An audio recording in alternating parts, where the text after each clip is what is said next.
नमस्कार, आप देख रहे हैं न्यूज 18। मैं हूं आपके साथ मेनका चौधरी।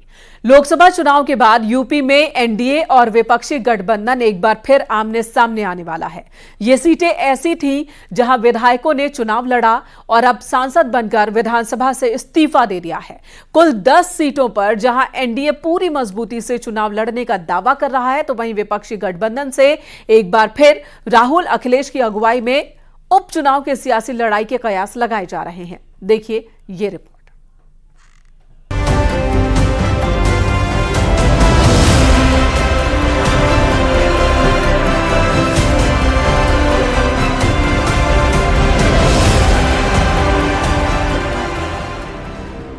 लोकसभा चुनाव के बाद अब इंडिया गठबंधन और एनडीए का मुकाबला विधानसभा सीटों पर है।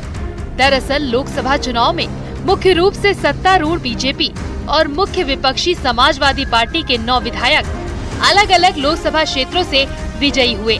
उनमें से कुछ ने अपनी लोकसभा सीटें बरकरार रखने के लिए विधानसभा से इस्तीफा दे दिया है, बाकी आने वाले दिनों में देंगे।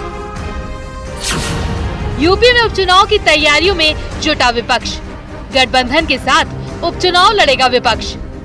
यूपी की 10 विधानसभा सीट पर उपचुनाव। समाजवादी पार्टी और कांग्रेस में सीटों को लेकर मंथन। 10 में से 3 सीटें मांग सकती है कांग्रेस। ये गठबंधन पूरी मजबूती से जारी है, आगे भी रहेगा। और ये लोकसभा का जो चुनाव था, ये उत्तर प्रदेश के विधानसभा चुनाव का सेमीफाइनल था। 2027 में जो फाइनल होगा उसमें भी इंडिया गठबंधन इसी तरीके से भारतीय जनता पार्टी को सफाया करके सरकार बनाएगा। लोकसभा के बाद अब 10 विधानसभा सीटों पर उपचुनाव होने हैं। ये विधानसभा सीटें हैं करहल, कटेहरी, मिल्कीपुर, कुंद्रकी, सीसामऊ, मीरापुर, गाजियाबाद, खैर, फूलपुर, मझवा। लोकसभा चुनाव की तरह उपचुनाव में राहुल गांधी अखिलेश यादव की जोड़ी की कामयाबी के सवाल पर संभल से सांसद जियाउर रहमान बर्क का कहना है कि आगे भी गठबंधन की जोड़ी बरकरार रहेगी। उन्होंने कहा कि इंडिया गठबंधन लंबे समय तक चलेगा। उपचुनाव ही नहीं, हर चुनाव में गठबंधन की तरक्की होगी। मैं सबका बहुत शुक्रगुजार हूँ एहसान का कि उन्होंने इस मौके पर मेरी कामयाबी के उस पर जो ये रखा है, यकीनन ये मेरे लिए फख्र की बात है और मुझसे उन्हें बहुत उम्मीद वाबस्ता है। मेरी कोशिश यही है कि क्योंकि दादाजी का भी यहाँ से एक अहम हमेशा जुड़ाव लगाव रहा है। वहीं बीजेपी का कहना है कि विपक्षी गठबंधन भले ही ज्यादा सीट जीत गया हो, लेकिन उनकी मानसिकता गुंडागर्दी वाली है। बीजेपी पूरी ताकत से इन उपचुनाव को लड़ेगी। जनता अब धोखे में नहीं आएगी। लोकसभा के चुनाव में कुछ सीटें भारतीय जनता पार्टी से ज्यादा पाकर समाजवादी पार्टी के लोग उछल रहे हैं, अराजकता कर रहे हैं, गुंडागर्दी पर आमादा हैं। उससे उत्तर प्रदेश की जनता को समझ में आ गया है कि इनका जो डीएनए है वो अराजकता का है, गुंडागर्दी का है।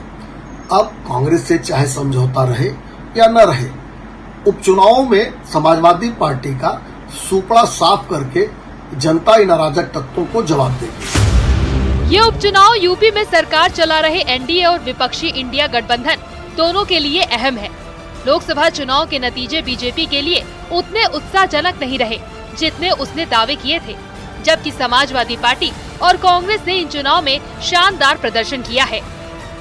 तो ये जो जोड़ी है, इसने अब इसकी निगाहें उपचुनाव पर है। जो 10 सीटों पर उपचुनाव होने जा रही हैं, जिन सीटों के जो विधायक हैं अब सांसद बन चुके हैं, ये एक मिनी परीक्षा के तौर पर मौजूद रहेगी। तो साल 2027 के विधानसभा चुनाव में भी ये जोड़ी बड़ा धमाल करने की कोशिश में रहेगी। फिलहाल इंडिया गठबंधन के लिए ये भले ही उत्साहित करने वाली बात हो, लेकिन इनके मुद्दों और नैरेटिव की काट फिलहाल बीजेपी के पास दिखाई नहीं दे रही है। यूपी में अगले कुछ महीनों के भीतर 10 विधानसभा सीटों के लिए उपचुनाव होने हैं। इसमें से 9 विधानसभा सीटें ऐसी हैं जो बीजेपी और समाजवादी पार्टी के विधायकों के सांसद बनने की वजह से खाली हुई है। एक विधानसभा सीट सीसामऊ इस वजह से खाली हुई है क्योंकि इस सीट से एसपी विधायक इरफान सोलंकी को आगजनी के मामले में 7 साल की सजा सुनाई गई है। अब उनकी विधानसभा की सदस्यता जाने वाली है। Bureau report, news 18।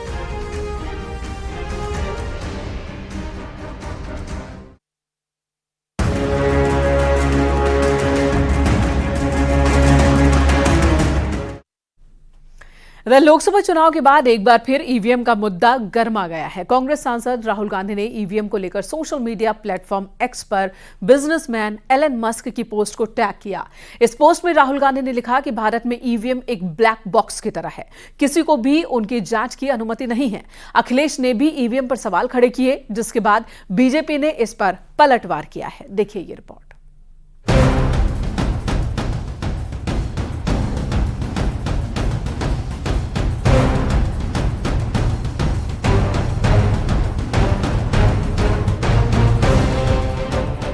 अमेरिका में ईवीएम के खिलाफ इलॉन मस्क के ट्वीट पर नया सियासी घमासान शुरू हो गया है।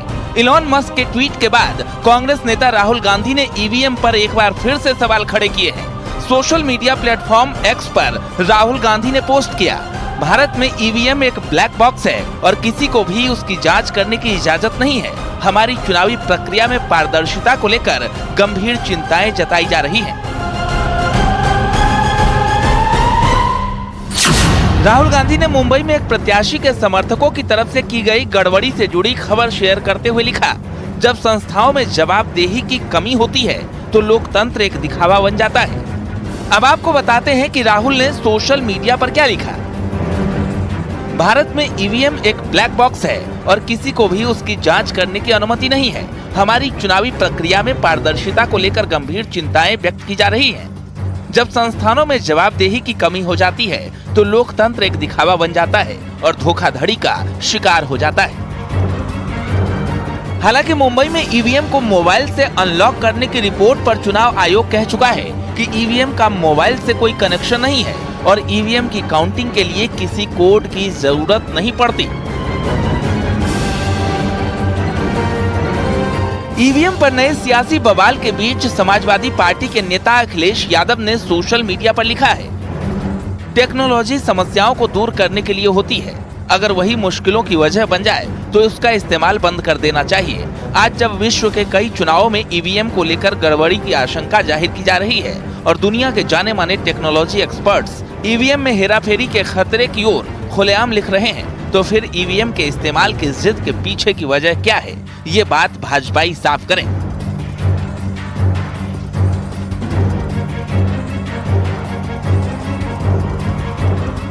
टेस्ला के सीईओ एलन मस्क ने ईवीएम पर सवाल उठाने के बाद से हड़कंप मचा है। मस्क ने दावा किया था कि ईवीएम को हैक किया जा सकता है, इसे अमेरिकी चुनावों से हटा दिया जाना चाहिए। हालांकि मस्क ने अपने दावों के समर्थन में कोई सबूत नहीं दिया है। मस्क ने ये बात अमेरिका के राष्ट्रपति पद के उम्मीदवार रॉबर्ट एफ कैनेडी जूनियर की एक पोस्ट को रिट्वीट करके कही। अमेरिका में नवंबर में राष्ट्रपति चुनाव होने। ईवीएम पर राहुल गांधी और टेस्ला के सीईओ एलन मस्क के सवाल उठाने के बाद बीजेपी ने इस पर पलटवार किया है। बीजेपी नेता राजीव चंद्रशेखर ने सोशल मीडिया प्लेटफॉर्म एक्स पर एक पोस्ट कर एलन मस्क के दावों को गलत बताया। राजीव चंद्रशेखर ने लिखा कि एलन मस्क का विचार अमेरिका और अन्य जगह पर लागू हो सकता है, जहां वो इंटरनेट से जुड़ी वोटिंग मशीनें बनाने के लिए नियमित कंप्यूटर प्लेटफॉर्म का इस्तेमाल करते हैं। लेकिन भारतीय ईवीएम कस्टम डिजाइन, सुरक्षित और किसी भी नेटवर्क या मीडिया से अलग है। कोई कनेक्टिविटी नहीं, कोई ब्लूटूथ, वाईफाई, इंटरनेट नहीं है। राजीव चंद्रशेखर का साफ कहना है कि ईवीएम के लिए भारत में सबसे दुरुस्त व्यवस्था है। अब देखना है कि ईवीएम पर शुरू हुआ ये नया विवाद कहां तक जाता है। न्यूज़ 18 के लिए ब्यूरो रिपोर्ट।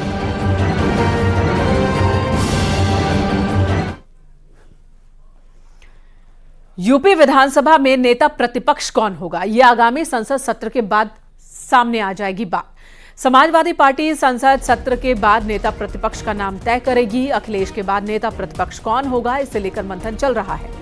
आपको बता दें, कन्नौज से सांसद चुने जाने के बाद अखिलेश ने मैनपुरी की करहल सीट से इस्तीफा दिया है और इसलिए अब वो विधानसभा में नेता प्रतिपक्ष नहीं रह पाएंगे। नेता प्रतिपक्ष के साथ ही मुख्य सचेतक और विधान परिषद में भी नेता प्रतिपक्ष के नाम तय होने हैं। पार्टी सूत्रों के मुताबिक 2027 के विधानसभा चुनाव को ध्यान में रखते हुए नेता प्रतिपक्ष तय किया जाएगा। माना यह जा रहा कि पीडीए फॉर्मूले को ध्यान में रखते हुए बीजेपी को सदन में घेरने वाले नेता को जिम्मेदारी दी जाएगी।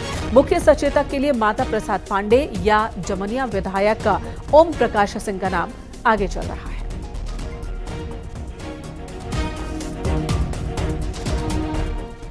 और यूपी में बीजेपी लोकसभा चुनाव रिजल्ट की समीक्षा में जुटी है। बीजेपी की स्पेशल 40 टीम इसे लेकर एक्शन में है। स्पेशल 40 टीम से हारने वाले लोकसभा क्षेत्रों और कम वोट मिलने वाले जिलों में जाएगी।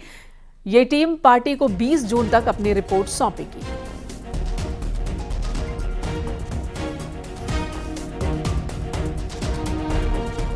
इधर सीएम योगी आदित्यनाथ ने गोरखनाथ मंदिर परिसर में कुवैत अग्निकांड पीड़ितों साथ ही साथ जो मृत लोग हैं उनके परिजनों से मुलाकात की। सीएम योगी ने पीड़ित परिवारों के जख्मों पर मरहम लगाने की कोशिश की, चेक सौंपा। आपको बता दें, कुवैत में आग लगने से गोरखपुर के रहने वाले 2 लोग जयराम गुप्ता और अंगद गुप्ता की मौत हो गई थी। सीएम योगी ने दोनों के परिजनों को 5-5 लाख रुपए की आर्थिक सहायता दी है। जम्मू के शिवखोड़ी में हुए आतंकी हमले में घायलों को 1-1 लाख रुपए मदद दी है।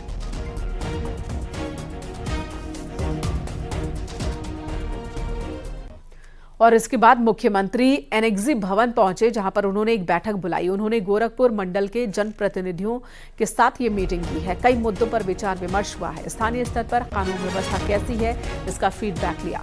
विकास कार्यों से जुड़ी जानकारी भी मुख्यमंत्री ने जनप्रतिनिधियों से ली है।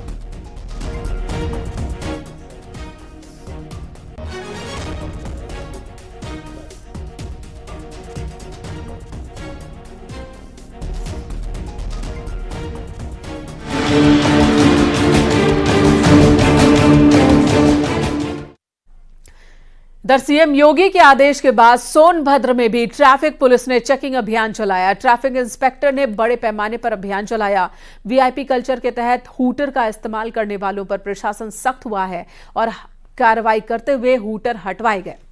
गाड़ी पर समाजवादी पार्टी का झंडा लगा हुआ था, काली फिल्म लगी हुई थी। हाई मास्ट लाइट लगाने वालों का भी चालान किया गया है।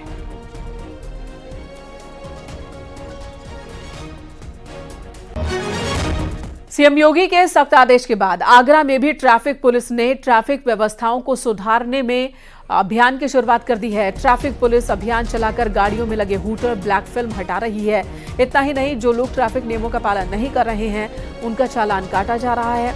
चाहे वो प्राइवेट गाड़ियां हो या फिर सरकारी, सभी से ब्लैक फिल्म और हूटर हटाए जा रहे हैं। जो लोग अपनी गाड़ियों पर किसी तरह का स्लोगन लिखकर चल रहे हैं या फिर बिना हेलमेट या बिना सीट बेल्ट के गाड़ी चला रहे हैं, उनके खिलाफ भी कार्रवाई की गई है। करीब 50 गाड़ियों की ब्लैक फिल्म हटवाई जा चुकी है। 100 गाड़ियों के आसपास हूटर्स और जो अवैध तरीके से उसमें फ्लैशर्स लगे थे वो हटवाए गए हैं और करीब 2000 गाड़ियों का विभिन्न मामलों में चालान किया गया है। बेसिकली इस अभियान का मुख्य उद्देश्य ये रहेगा कि हम इन गाड़ियों से, अवैध तरीके की जो गाड़ियां हैं, इन पे से इन स्लोगन्स को हटवा सकें, इनका चालान कर सकें, ताकि जो भी हमारा मुख्यालय है वहां से उसके डायरेक्शंस का अनुपालन हो सके और ये अभियान समय समय पर चलते रहेंगे। उधर फिरोजाबाद में भी पुलिस ने अभियान की शुरुआत कर दी है। गाड़ियों में लगे हूटर्स हटाए जा रहे हैं। 25 से ज्यादा गाड़ियों के चालान यहां अब तक काटे जा चुके हैं। पुलिस की कार्रवाई के बाद गाड़ी मालिकों में हड़कंप मच गया है।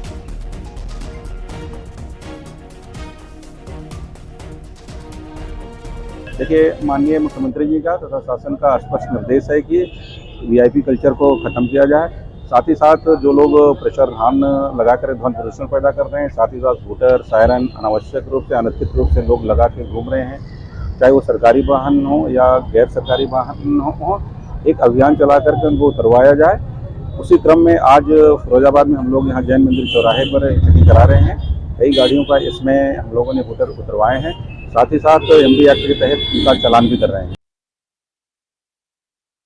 तस्वीरें हम आपको दिखा रहे हैं, अलग अलग जगहों की तस्वीर आप देखिए जहां पर आज एक्शन लिया गया है, अभियान चलाया जा रहा है। ये अभियान आगे भी चलेगा। ट्रैफिक पुलिस की ओर से ये बात कही गई है।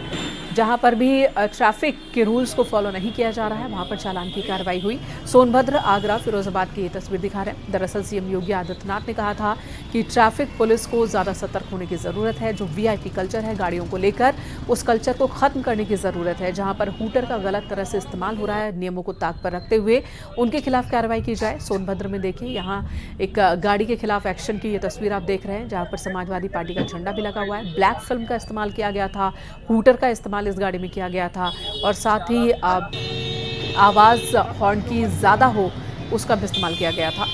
तो यहां पर भी एक्शन लिया गया। आगरा की तस्वीर भी दिखा रहे हैं, वहीं फिरोजाबाद में भी कुछ इसी तरह की कार्रवाई हुई। रुकेंगे यहां एक और ब्रेक के लिए, खबरों का सिलसिला जारी है।